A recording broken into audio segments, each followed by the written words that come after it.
Hi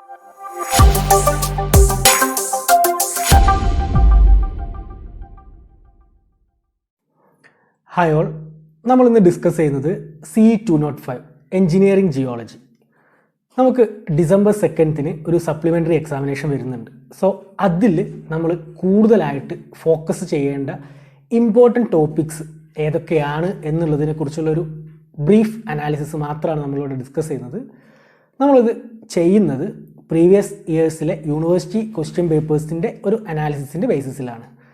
so ഇന്ന് നമ്മൾ ചെയ്യുന്നത് ഓരോ മൊഡ്യൂളിലും വരുന്ന കണ്ടൻറ്റ്സ് എന്തൊക്കെയാണ് എന്നുള്ളതും അതിൽ തന്നെ റിപ്പീറ്റഡ് ആയിട്ട് നമ്മൾ ചോദിച്ച് കണ്ടിട്ടുള്ള ഫീൽഡ് അല്ലെങ്കിൽ ഏരിയാസ് ഏതൊക്കെയാണ്, അതെങ്ങനെ ഈസി ആയിട്ട് പഠിക്കാം എന്നുള്ളതിനെ കുറിച്ചുള്ള ഒരു ഡിസ്കഷൻ മാത്രമാണ്. ഓക്കെ, സോ നമുക്ക് മൊഡ്യൂൾ 1 ഇനീഷ്യലി കടക്കാം. അതിന് മുൻപായിട്ട് ഇത് ആക്ച്വലി ഒരു 90% അല്ലെങ്കിൽ 95% തിയറി ഓറിയൻറ്റഡ് ആയിട്ടുള്ളൊരു സബ്ജക്റ്റാണ്. റിമൈനിങ് മാത്രമേ നമുക്കൊരു പ്രോബ്ലമാറ്റിക് ആയിട്ടുള്ള ക്വസ്റ്റ്യൻസ് അല്ലെങ്കിൽ ആ ഒരു ഏരിയ എക്സ്പെക്റ്റ് ചെയ്യാൻ സാധിക്കുള്ളൂ. സോ അതുകൊണ്ട് തന്നെ ഈ ഒരു ലേറ്റ് ടൈമിൽ നമുക്ക് ഏറ്റവും ബെറ്റർ ആ ഒരു തിയറി ആസ്പെക്ട്സ് എങ്ങനെ ഈസി ആയിട്ട് നമുക്ക് കവർ ചെയ്യാൻ പറ്റും എന്നുള്ളതിനെക്കുറിച്ച് ചിന്തിക്കുന്നതാണ്. മറ്റു സിവിൽ എഞ്ചിനീയറിംഗ് തിയറി സബ്ജക്ട്സിനെ പോലെ നമുക്കത് എത്ര ബൈഹാർട്ട് ചെയ്ത് പഠിക്കാൻ പറ്റുന്ന തരത്തിലുള്ള ഒരു കണ്ടൻറ്റ് അല്ല ഈ ഒരു സബ്ജക്റ്റിലുള്ളത്. അതുകൊണ്ട് തന്നെ ഈ ഒരു സബ്ജക്റ്റ് പഠിക്കുമ്പോൾ ആ ഒരു മെത്തേഡിന് പകരം എന്താണ് ഓരോ കാര്യങ്ങൾ എന്നുള്ളത് മനസ്സിലാക്കുക, എന്താണ് അതിൻ്റെ പ്രാക്ടിക്കൽ അപ്ലിക്കേഷൻ അല്ലെങ്കിൽ എന്താണ് അതിൻ്റെ ഐഡിയ എന്നുള്ളത് മനസ്സിലാക്കുക എന്നുള്ളതിനാണ് ഏറ്റവും ഇമ്പോർട്ടൻസ്. ഒരിക്കലും ഈ ഒരു സബ്ജക്റ്റ് നമുക്ക് ഫുള്ളായിട്ട് കാണാതെ പഠിക്കാൻ സാധിക്കില്ല മറ്റു സബ്ജക്ട്സിനെ പോലെ. അതുകൊണ്ട് തന്നെ കാര്യങ്ങൾ എന്തൊക്കെയാണ് എന്നുള്ളൊരു അനാലിസിസാണ് നമുക്കിവിടെ വേണ്ടത്. സോ നമുക്ക് ഫസ്റ്റ് ഓഫ് ഓൾ മൊഡ്യൂൾ 1 എന്തൊക്കെയാണ് അതിൽ വരുന്ന കണ്ടൻറ്റ് എന്നുള്ളത് നോക്കാം. First topic, relevance of geology in civil engineering. Then subdivisions of geology, weathering types and its significance. Then laboratory tests used in civil engineering for assessing the intensity of weathering. Engineering classification of weathered rock mass and geological classification of rock soils. And last one, soil profile. ഇത്രയും topics ആണ് നമ്മുടെ module 1 എന്ന് പറയുന്നത്. ഇനി നമ്മുടെ question paper അനാലിസിസിൻ്റെ ബേസിസിൽ നോക്കുകയാണെങ്കിൽ ഏറ്റവും key area അല്ലെങ്കിൽ ഏറ്റവും കൂടുതൽ കോൺസെൻട്രേഷൻ കൊടുക്കേണ്ട ഏരിയാസ് എന്ന് പറഞ്ഞു കഴിഞ്ഞാൽ ഫസ്റ്റ് ഓഫ് ഓൾ വെതറിങ്, അതിൻ്റെ ടൈപ്സ്, സിഗ്നിഫിക്കൻസ്, ലാബ് ടെസ്റ്റ്സ്. എന്താണ് വെതറിങ്, എന്തൊക്കെയാണ് അതിൻ്റെ ഡിഫറെൻറ്റ് ടൈപ്സ് ഓഫ് വെതറിങ്, എന്താണ് അതിൻ്റെ സിഗ്നിഫിക്കൻസ്, അതുപോലെ തന്നെ ലാബ് ടെസ്റ്റ്സ്, വെതറിങ്ങിൻ്റെ ഇൻറ്റൻസിറ്റി അല്ലെങ്കിൽ സിഗ്നിഫിക്കൻസ് അണ്ടർസ്റ്റാൻഡ് ചെയ്യാൻ വേണ്ടി നമ്മൾ ഉപയോഗിക്കുന്ന ലാബ് ടെസ്റ്റ്സ് ഏതൊക്കെയാണ്. ഈ ഒരു ഏരിയയിൽ നിന്നും ഒരുപാട് തവണ യൂണിവേഴ്സിറ്റിക്ക് ക്വസ്റ്റ്യൻസ് ചോദിച്ചിട്ടുണ്ട്. അതുപോലെ തന്നെ സോയിൽ പ്രൊഫൈൽ, നമ്മൾ സോയിലിൻ്റെ ഒരു ലെയേർഡ് ആയിട്ടുള്ള അറേഞ്ച്മെൻറ്റ് ഫിഗർ യൂസ് ചെയ്ത് പഠിച്ചിട്ടുണ്ട്. സോ ആ ഒരു സെഷനിൽ നിന്നും ഒരുപാട് തവണ ക്വസ്റ്റ്യൻ ചോദിച്ചിട്ടുണ്ട്. Then geological classification of soil, അതുപോലെ തന്നെ റിലവൻസ് ഓഫ് ജിയോളജി, ഈ ഏരിയയിൽ നിന്നും 1-2 തവണ ക്വസ്റ്റ്യൻസ് ചോദിച്ചിട്ടുണ്ട്. സോ ഫസ്റ്റ് മൊഡ്യൂൾ എന്ന് പറഞ്ഞു കഴിഞ്ഞാൽ വളരെ ഈസിലി നമുക്ക് കവർ ചെയ്യാൻ പറ്റുന്ന ഒരു മൊഡ്യൂളാണ്. വെതറിങ് എന്താണ്, അതിന് റിലേറ്റ് ചെയ്തിട്ടുള്ള കണ്ടൻറ്റ്, അതിന് ഫസ്റ്റ് പ്രയോറിറ്റി കൊടുക്കുക. ദെൻ സോയിൽ പ്രൊഫൈൽ വളരെ ചെറിയൊരു ടോപ്പിക്കാണ്, ആ ഒരു ടോപ്പിക്ക് വളരെ ഈസി ആയിട്ട് നമുക്ക് കവർ ചെയ്യാൻ സാധിക്കും. ദെൻ റിലവൻസ് ഓഫ് ജിയോളജി, എന്താണ് ജിയോളജി എന്ന് മനസ്സിലാക്കി കഴിഞ്ഞാൽ അതിൻ്റെ റിലവൻസ് എന്താണെന്ന് നമുക്ക് ഓട്ടോമാറ്റിക്കലി ഐഡൻറ്റിഫൈ ചെയ്യാൻ സാധിക്കും. സോ ആ ഒരു ഏരിയയും വളരെ ക്വിക്കായിട്ട് നമുക്ക് കവർ ചെയ്യാം.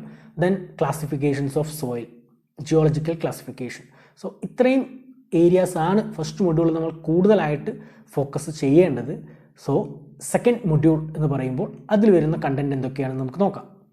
Hydrology, occurrence of ground water, types of aquifers, permeability and hydraulic conductivity, engineering significance of sub surface water, problems created in construction as a erosion agent, methods to control subsurface waters like barriers, liners, drains and wells.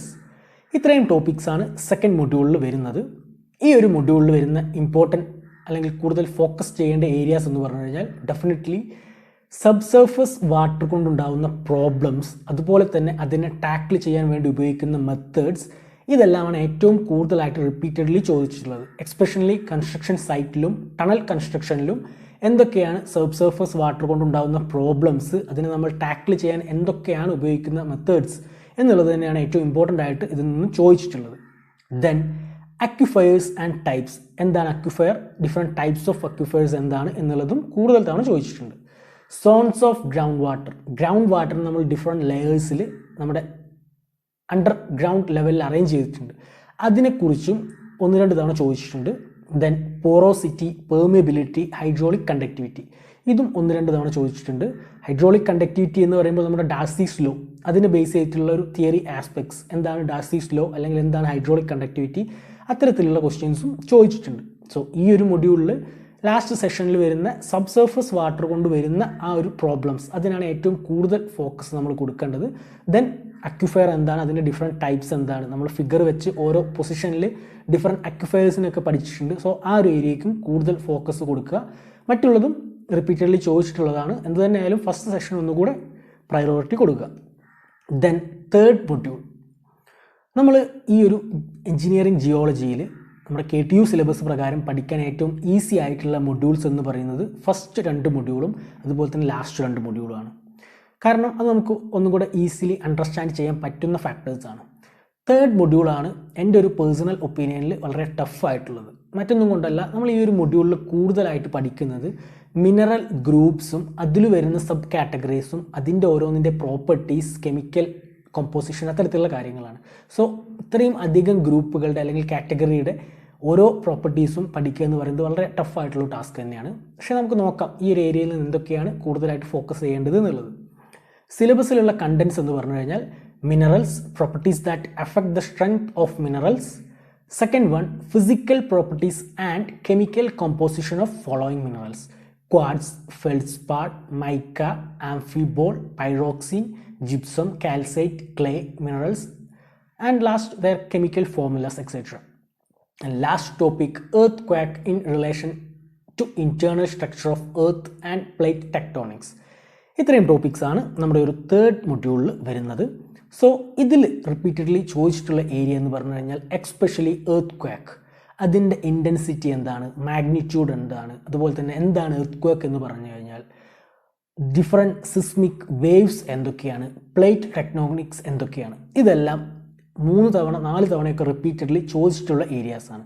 So earthquake എന്ന് പറയുന്ന ആ ഒരു session നമുക്ക് വളരെ easily പഠിക്കാൻ പറ്റുന്ന ഒരു ഏരിയയാണ്. നമുക്കറിയാം അതിൻ്റെ ഒരുപാട് ഫാക്ടേഴ്സ് അല്ലെങ്കിൽ ഫീച്ചേഴ്സ് എന്ന് പറയുന്നത്. സോ എന്തൊക്കെയാണ് അതിൻ്റെ ഒരു സ്ട്രക്ചറലായിട്ടുള്ള ഒരു അനാലിസിസ് എന്നുള്ളത് മാത്രമേ നമുക്ക് ആ ഒരു സെഷൻ കവർ ചെയ്യാൻ വേണ്ടി ആവശ്യം വരുന്നുള്ളൂ. ദെൻ റിപ്പീറ്റഡ്ലി ചോദിച്ചിട്ടുള്ളൊരു കാര്യമാണ് മിനറൽസും അതിൻ്റെ പ്രോപ്പർട്ടീസും. 1-2 തവണ ചോദിച്ചതാണ് പൈറോക്സിൻ ഗ്രൂപ്പ്, അതല്ലെങ്കിൽ ഫെൽഡ്സ്പാർ, ആംഫിബോൾ, മൈക്ക ഗ്രൂപ്പിനെ കുറിച്ചൊക്കെ എക്സ്പ്ലെയിൻ ചെയ്യാൻ വേണ്ടിയിട്ട്. സോ ഈ ഒരു മൊഡ്യൂളിൽ നമ്മൾ പഠിക്കുമ്പോൾ ഞാൻ നേരത്തെ പറഞ്ഞ പോലെ ഒരുപാട് ഗ്രൂപ്പ് ഓഫ് മിനറൽസ് ഉള്ളതുകൊണ്ട് നമുക്കത് പഠിക്കാൻ വളരെയധികം ബുദ്ധിമുട്ടുണ്ട്.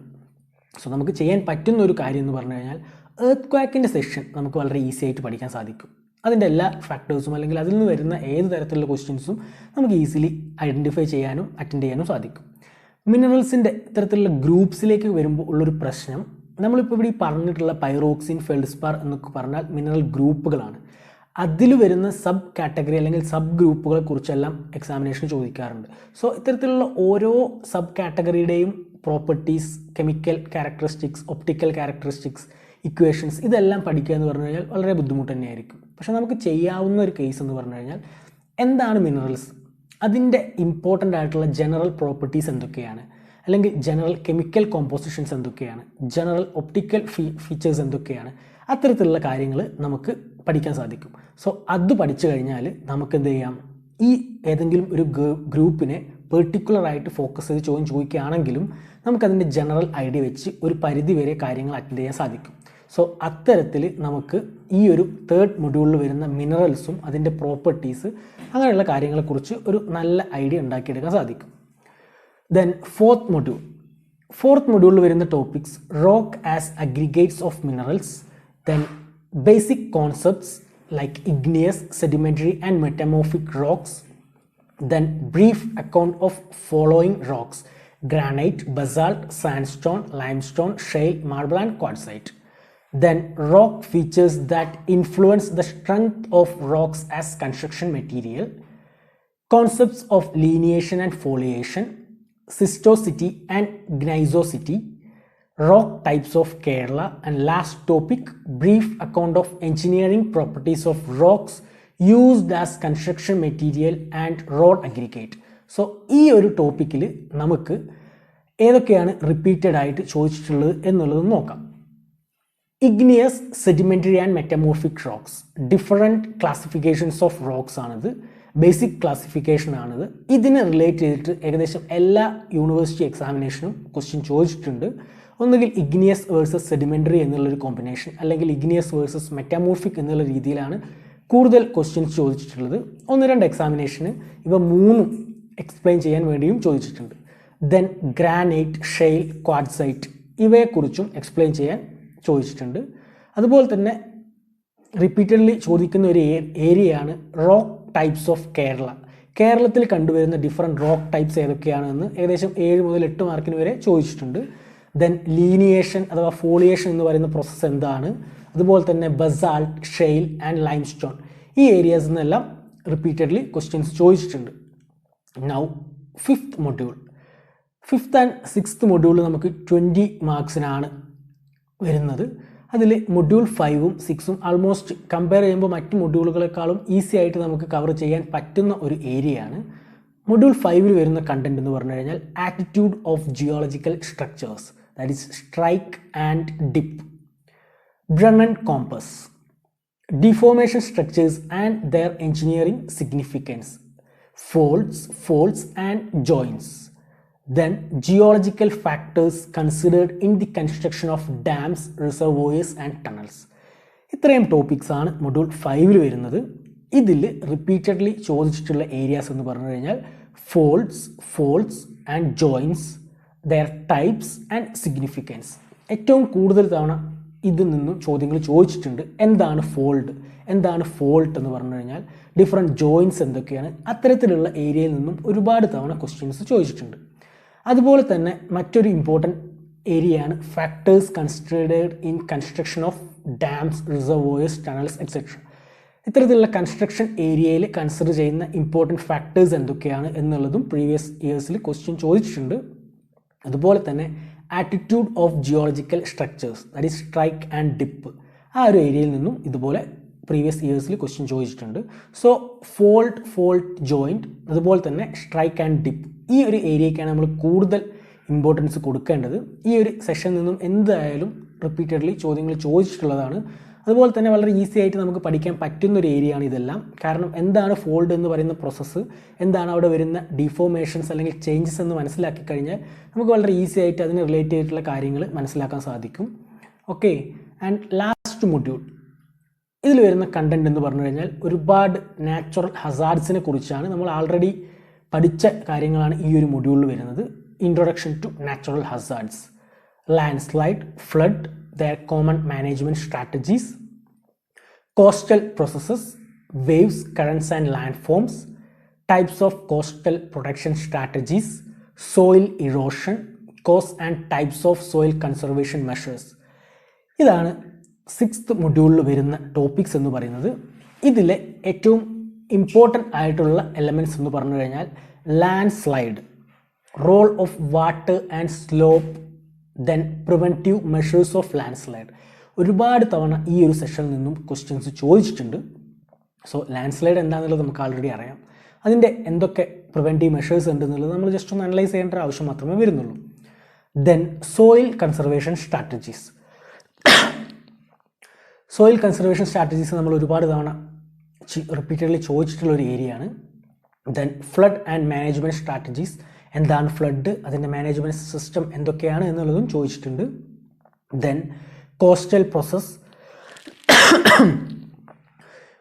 Process, currents and landforms, അതെന്തൊക്കെയാണ് എന്നുള്ളതും റിപ്പീറ്റഡ്ലി ചോദിച്ചിട്ടുണ്ട്. ദെൻ കോസ്റ്റൽ പ്രൊട്ടക്ഷൻ സ്ട്രാറ്റജീസ് എന്തൊക്കെയാണെന്നുള്ളത്. സോ ഈ ഒരു മൊഡ്യൂളിനെ കുറിച്ച് പറയുമ്പോൾ നമുക്ക് ഒരുപാട് ജനറലൈസ് ചെയ്ത് അറിയുന്ന കാര്യങ്ങളാണ് ഈ ഒരു മൊഡ്യൂളിൽ കൂടുതലായിട്ടും വരുന്നത്. ലാൻഡ് സ്ലൈഡ് ആണെങ്കിലും ഫ്ലഡ് ആണെങ്കിലും ഒക്കെ നമുക്ക് ഒരുപാട് ഡാറ്റാസ് നമുക്ക് ആൾറെഡി അറിയുന്നതാണ്. സോ അതിന് ടെക്നിക്കലി എന്തൊക്കെ കാര്യങ്ങളാണ് ശ്രദ്ധിക്കേണ്ടതെന്ന് മാത്രമേ നമ്മൾ ഈ ഒരു മൊഡ്യൂൾ കവർ ചെയ്യുന്ന സമയത്ത് ശ്രദ്ധിക്കേണ്ടതായിട്ടുള്ളൂ. ദെൻ ലാൻഡ് ഫോംസ് ഇതുപോലെ തന്നെ ഒരുപാട് തവണ ചോദിച്ചിട്ടുണ്ട്. സോ ഇത്രയും കാര്യങ്ങളാണ് നമ്മൾ 6th മൊഡ്യൂളിൽ ഫോക്കസ് ചെയ്യേണ്ടത്. സോ ഇതാണ് നമ്മുടെ ഒരു അനാലിസിസ് എന്ന് പറയുന്നത്. അതുപോലെ തന്നെ സോയിൽ ഇറോഷനും നമ്മളൊന്ന് കവർ ചെയ്യേണ്ട ടോപ്പിക്ക് തന്നെയാണ്. ഓക്കെ, സോ ഞാൻ ഈ ഒരു അനാലിസിസ് അല്ലെങ്കിൽ ഏറ്റവും കൂടുതൽ സ്പെസിഫൈ ചെയ്യേണ്ട ടോപ്പിക് ഏതൊക്കെയാണ് എന്നുള്ളത് കണ്ടെത്തിയത് ഞാനിവിടെ ഈ കാണിച്ചിട്ടുള്ള ക്വസ്റ്റ്യൻ പേപ്പേഴ്സിൻ്റെ ബേസിസിലാണ്.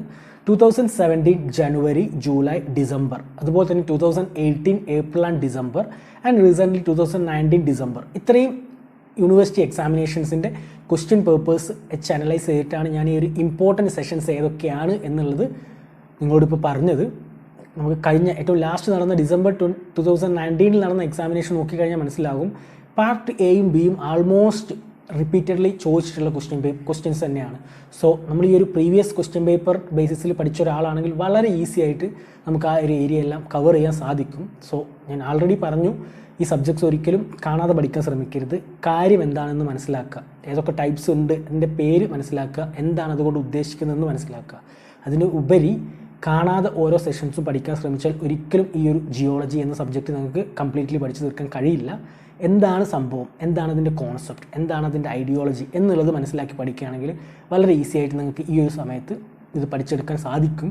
അത്യാവശ്യം സമയം നമുക്ക് അതിനു വേണ്ടി ഇനിയുണ്ട്. December 2 exam. സോ അതിൻ്റെ മുമ്പായിട്ട് നമുക്കിത് പഠിച്ചെടുക്കാൻ സാധിക്കും. അതുപോലെ തന്നെ തിയറി ആയതുകൊണ്ട് തന്നെ ഒരു ടെക്സ്റ്റ് ബുക്കോ നോട്ടോ എടുത്ത് പഠിക്കുന്നതിന് പകരം മാക്സിമം വീഡിയോ ലെക്ചേഴ്സ്, ഇതിലുള്ള ഓരോ ടോപ്പിക്സിനും ജസ്റ്റ് എക്സാമ്പിളായിട്ട് ഫോൾഡ് അല്ലെങ്കിൽ ഫോൾട്ട്, ഇതിൻ്റെയൊക്കെ വീഡിയോ ലെക്ചേഴ്സ് ഒരുപാട് യൂട്യൂബിൽ അവൈലബിൾ ആയിരിക്കും. അത് നോക്കുകയാണെങ്കിൽ നമുക്ക് എന്താണ് ഈ ഒരു ഫോൾഡ് എന്ന് പറഞ്ഞാൽ, എന്താണ് അവിടെ വരുന്ന മാറ്റം, ഫോൾഡും ഫോൾട്ടും തമ്മിലുള്ള ഡിഫറൻസ് എന്താണ്, അതെല്ലാം ഈസിലി അണ്ടർസ്റ്റാൻഡ് ചെയ്യാൻ സാധിക്കും. നമുക്ക് എക്സാമിനേഷൻ വരുമ്പോൾ വരുന്ന ഏറ്റവും വലിയൊരു ബുദ്ധിമുട്ടെന്ന് പറഞ്ഞു കഴിഞ്ഞാൽ കാര്യം നമുക്ക് ഓർമ്മയുണ്ടാവില്ല. കേട്ടിട്ടുണ്ടായിരിക്കും, എന്താണെന്ന് കേട്ടിട്ടുണ്ടായിരിക്കും, പക്ഷെ എന്തുകൊണ്ടാണ് അല്ലെങ്കിൽ എന്തുകൊണ്ട് ഇതിങ്ങനെ ആയി എന്നുള്ളൊരു ആൻസർ നമുക്ക് കിട്ടാതെ വരുമ്പോഴാണ് നമ്മൾ ആക്ച്വലി സ്റ്റക്ക് ആവുന്നത്. സോ അതുകൊണ്ട് ഇത്തരത്തിൽ മാക്സിമം വീഡിയോ ലെക്ചേഴ്സ് എല്ലാം കണ്ട് ഈ ഒരു ഏരിയ കവർ ചെയ്യാൻ ശ്രമിക്കുക. അങ്ങനെയാണെങ്കിൽ ഡെഫിനറ്റ്ലി ഈ ഒരു പ്രാവശ്യം നിങ്ങൾക്ക് എന്ത് തന്നെയായാലും ഞാൻ ഈ പറഞ്ഞ ഏരിയാസ് ഒന്ന് കൂടുതൽ കോൺസെൻട്രേറ്റ് ചെയ്യുകയാണെങ്കിൽ ഡെഫിനറ്റ്ലി ഒരു 70 to 75% മാർക്ക് ഡെഫിനറ്റ്ലി നിങ്ങൾക്ക് സ്കോർ ചെയ്യാൻ സാധിക്കും. ഞാൻ ഏറ്റവും ഇമ്പോർട്ടൻ്റ് ആയിട്ട് പറഞ്ഞ സെക്ഷൻസ് കവർ ചെയ്യുകയാണെങ്കിൽ അതിൻ്റെ കൂടെ തന്നെ നിങ്ങൾ പ്രീവിയസ് ഇയർ ക്വസ്റ്റ്യൻ പേപ്പേഴ്സ് ഒന്ന് അനലൈസ് ചെയ്യുകയാണെങ്കിൽ നിങ്ങൾക്ക് കാണാം എങ്ങനെയാണ് മറ്റ് ക്വസ്റ്റ്യൻസ് വന്നിട്ടുള്ളത് എന്ന്. സോ അത്ര ടഫ് സബ്ജക്റ്റ് ഒന്നുമല്ല. നിങ്ങൾ പഠിച്ച ആ ഒരു മെത്തേഡ് ഓഫ് സ്റ്റഡി അതിൽ വന്ന ഒരു പ്രോബ്ലമാണ് ഈ ഒരു സബ്ജക്റ്റ് നിങ്ങൾക്ക് ഫെയിൽ ആയിട്ടുണ്ടെങ്കിൽ അതിൻ്റെ മെയിൻ റീസൺ എന്ന് പറയുന്നത്. Okay, thank you.